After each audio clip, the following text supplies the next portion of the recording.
During the First World War, British officers would normally buy their own boots. These are specially made boots for in the trenches. They have a maker mark inside. It's a bit faint, but I think it looks like the maker's called H.J. Randall, but I can't make out the address. These were quite a common pattern for officers in the trenches, but there would be all sorts of different types. Just officers would just choose whatever they thought best for themselves.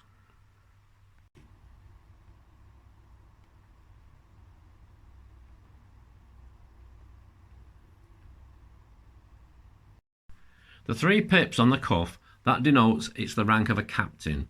And if you look just above that, there's another little badge in the shape of a matchstick. That's called a wound stripe. They were issued to any soldier who was seriously wounded and had to be returned back to England to recover. Then we have the sword. This is the 1897 pattern officer's sword. This pattern is still in use today, but when they were out in the trenches they found there was little use for that, so they weren't used very often.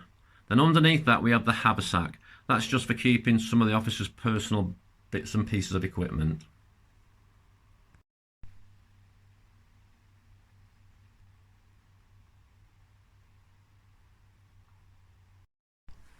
The leather equipment is known as a Sam Browne set.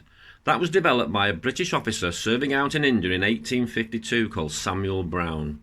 Then on the right hand side of the picture is a small leather case. That's for a compass.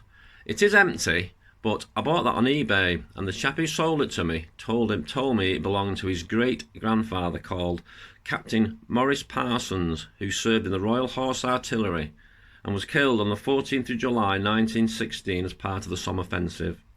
And he's buried in La Ventie Cemetery in France. Then further over there's another leather pouch. That's ammunition for the pistol.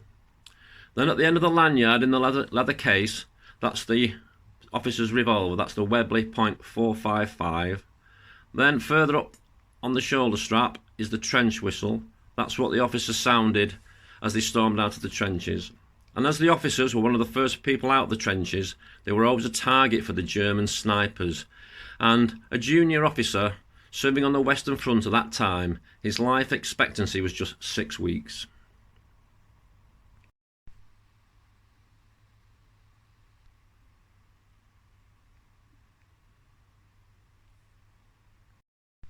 Round the back we had the leather case for the binoculars. That was another item that officers would normally buy for themselves. And we can also have a better look now at the leather case for the pistol.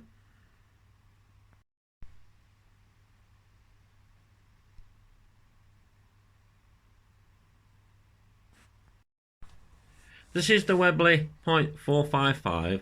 It's not a real one, it's a replica. It's one of those CO2 air pistols that fire 177 pellets. But it's like all the weapons you see in my videos. They're either replicas or they have been legally deactivated to current specifications.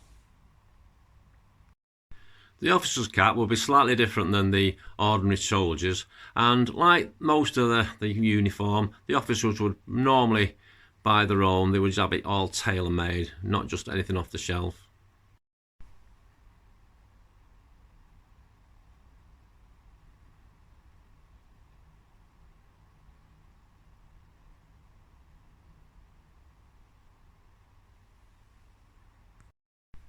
Most people would have heard of the Christmas truce of 1914, when British and German soldiers met out in no man's land and just spent a bit of peaceful time together. There are a few photographs of the event, but this is one of the most famous ones you'll see in most history books. If you ever talk about the Christmas tree, it's usually this photograph.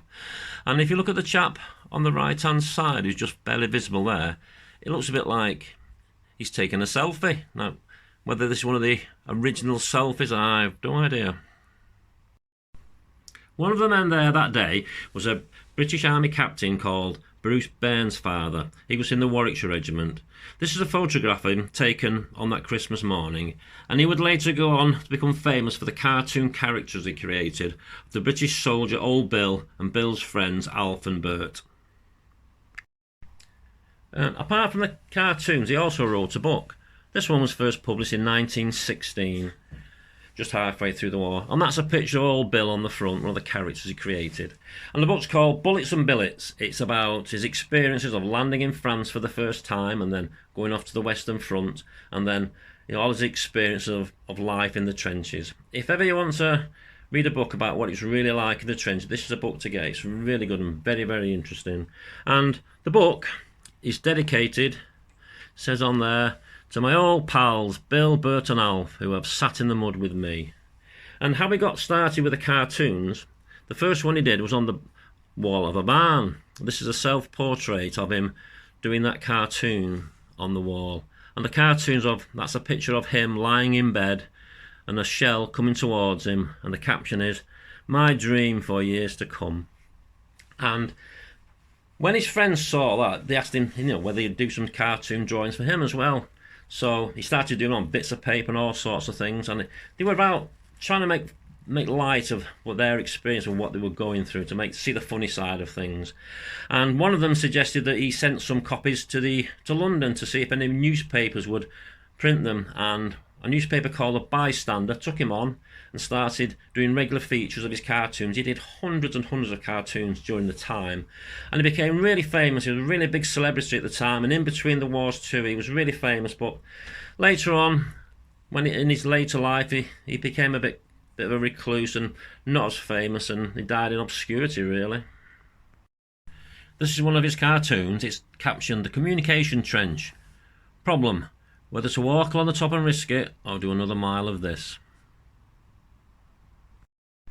Then this one, the caption is, "Dear, at present we are staying at a farm." And one of my favourites is called "The Innocent Abroad." The out since Mons, that's the old soldier looking in. "Well, what sort of night have you had?" On the novice, but persistent optimist, "Oh, all right. Had to get out and rest a bit now and again."